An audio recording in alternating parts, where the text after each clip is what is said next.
ईश्वर की प्यारी संतानों के रूप में मेरे निज आत्मा। इस संसार में 3 तरह के व्यक्ति होते हैं, मंद, मध्यम और उत्तम।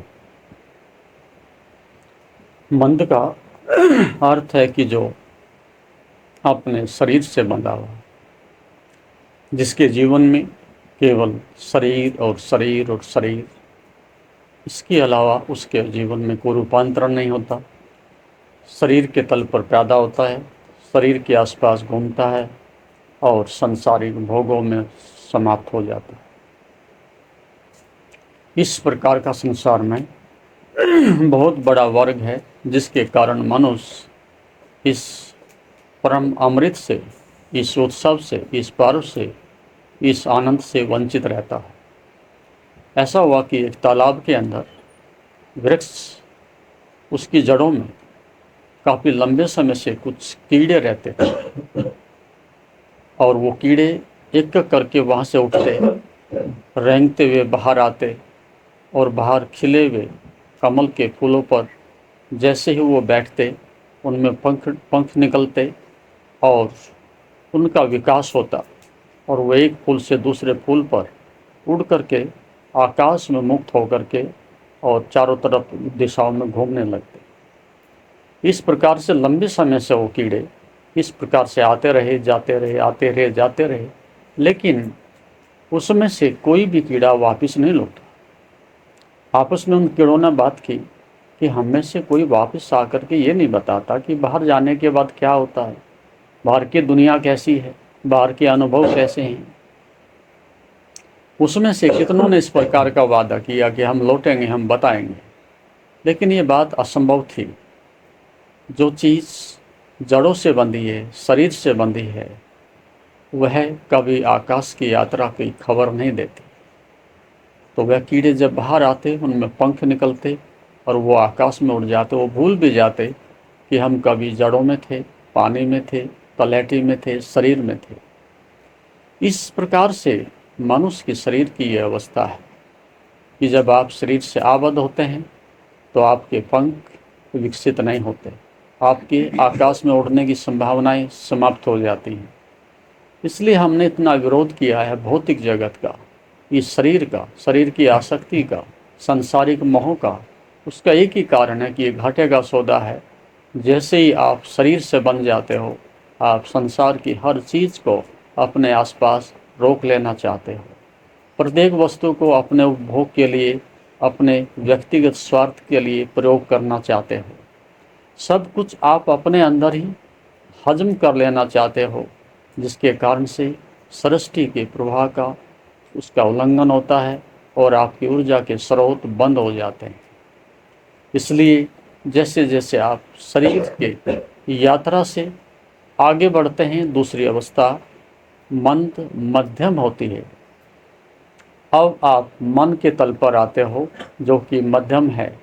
वहाँ कुछ आपके जीवन में ऐसी सुगंध उठती है, ऐसे कुछ कण उठते हैं, ऐसे कुछ प्रकाश पैदा होते हैं, ऐसी कुछ आध्यात्मिक शक्तियाँ विकसित होती हैं जो मनुष्य को किसी दूसरे लोक की खबर देती हैं। लेकिन वो ठीक ऐसे जैसे कि बादलों के सामने सूरज और बादल, वो कभी ढक लेते हैं, कभी प्रकट हो जाता है सूरज, कभी सूरज प्रकट होता है, वो हट जाते हैं। इसी प्रकार से ये खेल चलता रहता है। लेकिन फिर भी ये आपके जीवन में सदैव इस प्रकार से प्रकाश नहीं रहता, इस प्रकार से सुगंध नहीं रहती, इस प्रकार से शांति नहीं रहती। वो कभी आती है, कभी चली जाती है, लेकिन एक खबर ज़रूर आती है कि कहीं सुगंध है, कहीं शांति है, कहीं आनंद है। लेकिन वो आपकी अभी उपलब्धि से दूर है, आपके अनुभव से दूर है। यही कारण है कि मनुष्य जैसे जैसे विकसित होता है, उसके जीवन में धर्म का अवतरण होने की संभावना इसी कारण से पैदा हो पाती है, क्योंकि उसके पास मन है। मन के कारण ही ये यात्रा संभव हो सकती है। अब ये बसंत, ये ऋतु, ये पर्व, ये होली, ये त्योहार, इस प्रकार से जो बीच बीच में मनाने का मनुष्य की सृष्टि में इस प्रकार का प्रचलन हुआ, उसके पीछे और कोई कारण नहीं है। एक ही कारण है कि पंख हैं तुम्हारे पास, तुम उड़ सकते हो आकाश में। प्रकाश है तुम्हारे पास, अंधकार से बाहर आ सकते हो तुम, दुख से बाहर आ सकते हो और इस अज्ञान को, पीड़ा को मिटा सकते हो। इसकी खबर देते हैं पंख के बीच बीच में आपके अंदर इस प्रकार की एक फड़फड़ाहट पैदा होती है कि हम शरीर से बाहर चले जाएं, इस आवरण को तोड़ डालें, इस परिधि से बाहर आएं, इस पत्थरों में जिसमें कि आपकी ज़िंदगी लहूलुहान है, इनको छोड़ करके हम थोड़ा सा ऊंचा उठें, तब मनुष्य में मनुष्यता पैदा होती है। इसलिए शरीर एक पड़ाव है कि शक्ति का स्रोत बने, और मन एक स्रोत से आई हुई ऐसी शक्ति है कि जो आपको उससे थोड़ा ऊपर उठा करके आपकी आत्मा की तरफ जाने के लिए मदद करे। लेकिन हम में से अधिकांश दुर्भाग्यशाली प्राणी ऐसे ही हैं कि शरीर में पैदा हों और उसी में मर जाएं। उनकी ज़िंदगी में इससे ज़्यादा कोई रूपांतरण नहीं होता। तो हमें एक पड़ाव से जब दूसरे पड़ाव पर आते हैं तो इसको हम पारव कहते हैं। एक संधि होती है, एक संधि जब दूसरी संधि से विच्छेद की जाती है तो उसके बीच में एक अंतराल होता है। उस अंतराल में जो पैदा होता है उसे हम आकाश कहते हैं। उस आकाश में जो प्रकट होता है उसे हम आनंद कहते हैं। इसलिए जब कभी आपके जीवन में इस प्रकार के पर्व आते हैं, इस प्रकार का खाली स्थान होता है, इस प्रकार का एक आकाश प्रकट होता है, उसमें उत्सव होता है, सुगंध होती है, आनंद होता है और अनेक अनेक प्रकार के आध्यात्मिक अनुभव होते हैं। अब ये प्रकृति का त्यौहार है, ये प्रकृति का बसंत है। बसंत का अर्थ है कि फूल चारों तरफ इस बात की सूचना देते हैं, सुगंध फैला रहे हैं कि जीवन सुगंध से भरा हुआ है, प्रकृति उत्सव से भरी हुई है, प्रकृति अपना उत्सव मना रही है। चारों ओर पक्षियों की चहचहाट, पक्षियों का गुणगान, नदियों के नाद और खिलते हुए फूल, ये सब इस बात की सूचना देते हैं कि यदि प्रकृति इतना उत्सव मना सकती है तो मनुष्य तो उत्सवमय है। मनुष्य के पास तो हमसे बहुत बड़ी श्रेष्ठ संभावना है और मनुष्य को संभावना को तलाशना चाहिए। इसलिए एक फूल को कहीं जाने की ज़रूरत नहीं पड़ती, वो जहाँ है उसके खिलने में ही सारी अस्तित्व की शक्तियाँ उसके आसपास सुगंध को फैलाने के लिए इकट्ठी हो जाती हैं। मनुष्य के पास भी ऐसा ही है, उसे भी कहीं जाने की ज़रूरत नहीं है। उसके पास भी ऐसी ही सुगंध है ज्ञान की कि जहाँ वह बैठा है वहीं से वो सुगंध सारे अस्तित्व के साथ एक रस हो जाती है और फैलने लगती है। ये संभावना है मनुष्य के अंदर छिपी हुई। प्रकृति अपनी संभावनाओं को सदैव प्रकट करने में सक्षम है, लेकिन मनुष्य के अंदर ये संभावना छिपी है, वो सक्षम है, लेकिन पुरुषार्थ के द्वारा, ध्यान के द्वारा, विधि के द्वारा वह उसको प्रकट कर सकता है। इसलिए हम जब बाहर देखते हैं तो प्रकृति में एक सिस्टम है, एक व्यवस्था है, एक संतुलन है, और उसी के कारण प्रकृति इतनी सुंदर है।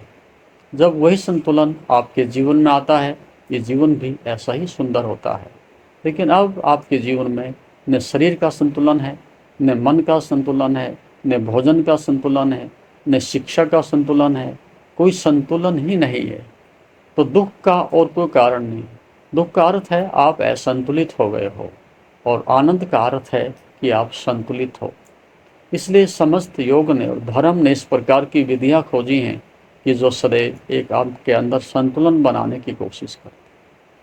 तो शरीर, प्राण, मन, ये सब एक आपके पड़ाव हैं जो संतुलन बनाने के लिए आपके जीवन में एक कड़ी दूसरी कड़ी से जुड़ी हुई है। जब आप एक कड़ी को दूसरी कड़ी के साथ जोड़ देते हैं और उसके अंदर एक ऊर्जा का प्रवाह बहने लगता है, तब आप ऊर्ध्वगामी होने लगते हैं। इसी को हम तीसरा चरण कहते हैं। चेतना का जगत, आत्मा का जगत, आपके होने का जगत, आनंद का जगत, मुक्ति का जगत।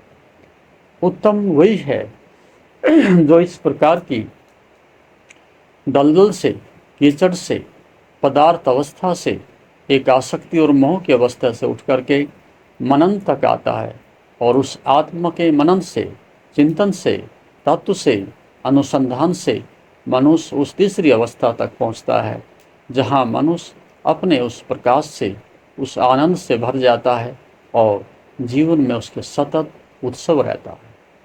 अभी 2000 वर्ष पहले भारत की स्थिति ये थी कि लगभग 122 पर्व मनाए जाते थे साल भर में।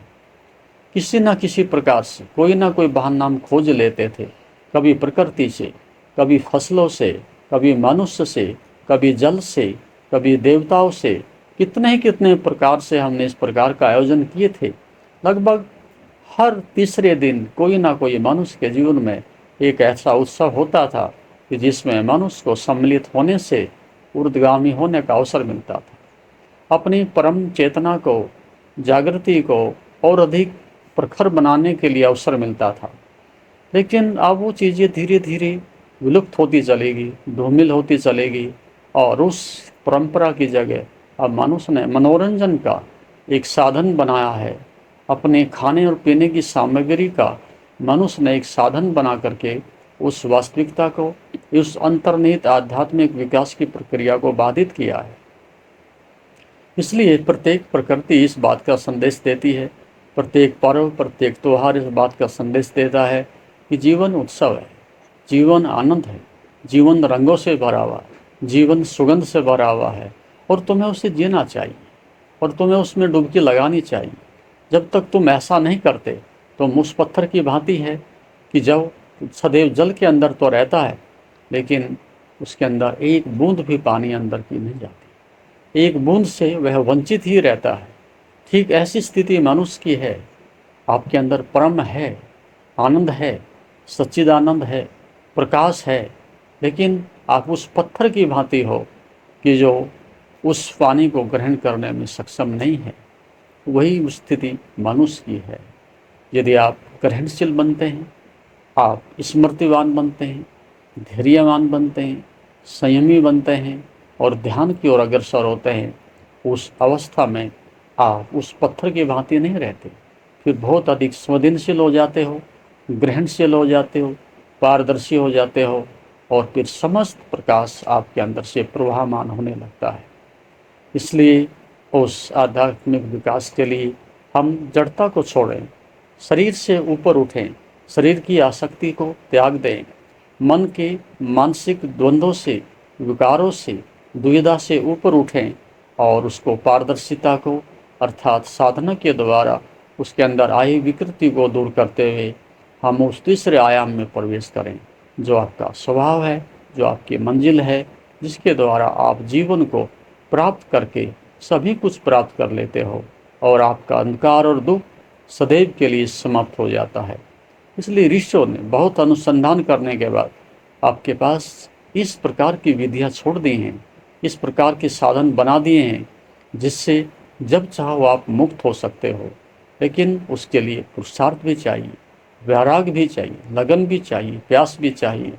उसके बिना उन विधियों का आपके जीवन में किसी प्रकार का कोई उपयोग नहीं है, वो आपके लिए व्यर्थ हैं और अधिकांश आपके जीवन में भटकाने का एक साधन बनती हैं जब उनके साथ अनेक प्रकार की अंध परंपराएं जुड़ जाती हैं। इसलिए आप सतत उन विधियों का प्रयोग करें, ध्यान की ओर अग्रसर हों और एक संतुलन बनाने की बराबर कोशिश करें। आदिकाल में भगवान शिव ने सप्त ऋषियों को ये ज्ञान दिया। उनमें से सप्त ऋषियों में भी सातों को अलग अलग विज्ञान दिया। योग को 7 विज्ञान में 7 भागों में बांट करके अलग अलग ऋषि को एक एक योग अलग ढंग से सिखाया और 112 विधियाँ विकसित की। उनमें से सभी ऋषि लंबे समय तक जब साथ रहते रहते भगवान शिव से सभी विधियाँ सीख करके सब योग में पारंगत होकर के जब वो वापस लौटते हैं, तब भगवान शिव उनसे कहते हैं, मेरी दक्षिणा कहाँ है। ये जीवन के अंतिम पड़ाव में, अंतिम अवस्था में जब आप उस परम शिखर की ओर जाते हैं तो अस्तित्व आपसे कुछ मांगता है। वो कहता है, मेरी दक्षिणा क्या है। और इस बात को सुनकर के ऋषियों के मन में अनेक प्रकार की बातें पैदा हुई। हम यहाँ पत्थर पर बैठे हैं, वृक्षों के नीचे रह रहे हैं, आसपास कोई भव्य मकान नहीं है, कोई धन नहीं है और स्वयं भगवान शिव एक वागाम्बर पहने हुए हैं, उनके पास भी कुछ नहीं है और वो कहते हैं, हमारी दक्षिणा क्या है। तो तब अगस्त ऋषि, जो उनमें से सबसे कमज़ोर थे, वो उस बात को समझ गए कि दक्षिणा का अर्थ क्या है, और तत्क्षण उनके चरणों में झुके, और जो उन्होंने सीखा था वर्षों से, लंबे समय से, वो सब उल्टा करके बाहर निकाल करके उनके चरणों में वो ज्ञान रख दिया कि जो आपने दिया था उसको मैं वापस करता हूँ। जो प्रसाद आपने दिया था वो आपके चरणों में मैं चढ़ा देता हूँ। बस यही है मेरे पास, और कोई पूंजी नहीं है। इस बात को फिर सभी ऋषियों ने समझा, और ये बहुत गहनतम विज्ञान था, क्योंकि स्वयं शिव चाहते थे कि तुम एक ताल तलैया की तरह से नहीं, एक सरोवर की तरह से नहीं, एक नदी की तरह से नहीं, तुम सागर की तरह से होंगे तो ही संसार का भला कर सकते हो, तो ही तुम संसार में एक प्रवाहमान गतिमान और हो सकते हो।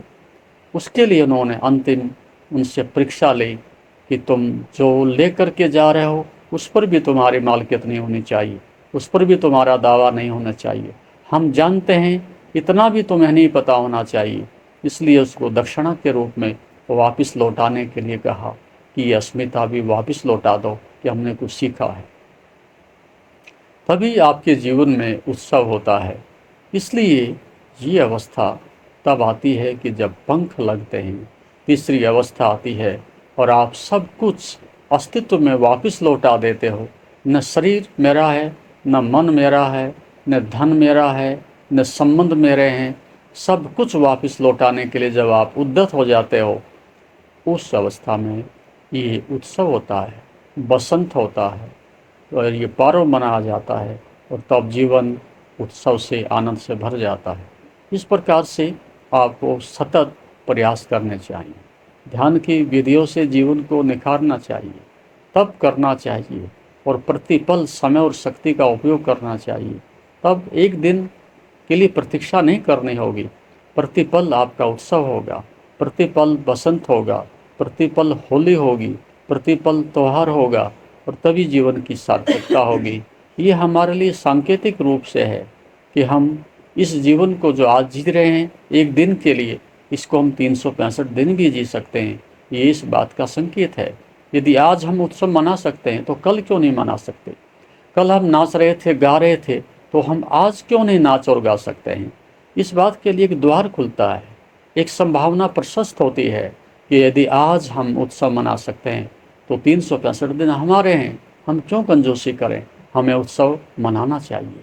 सब्सक्राइब करें हमारे YouTube चैनल योग तीर्थ को और बेल आइकॉन भी दबाएं ताकि आगे आने वाली वीडियोस का नोटिफिकेशन आपको मिलते रहे। और तभी जीवन की सार्थकता है, तभी आपके पैरों में घुंघरू बजते हैं, तभी आपके अंदर हृदय में एक गुनगुनाहट अस्तित्व की गूंजती है, और तब जीवन उस परम सागर की ओर वापस लौट जाता है। आप ऐसा प्रयास करें, ऐसा उत्सव मनाएं, और प्रतिदिन मनाएं, और प्रतिपल मनाएं। तब आपका जीवन ऊर्ध्वगामी है, सुंदर है, श्रेष्ठ है, वर्ण करने के योग है। चरेविति आगे बढ़े। जैसा कि आप जानते हैं, शरीर को स्वस्थ और मन को शांत बनाने के लिए योग ही एकमात्र साधन है।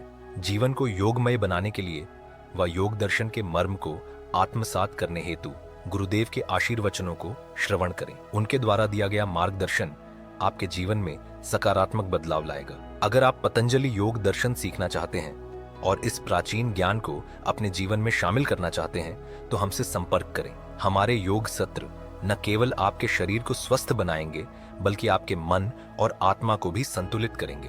अधिक जानकारी के लिए हमें नीचे दिए गए विवरणों पर संपर्क करें। हमारे साथ इस योग यात्रा की शुरुआत करें और अपने जीवन को शांति और सकारात्मक ऊर्जा से भरें। धन्यवाद। आपका दिन शुभ हो। ओम नमस्ते।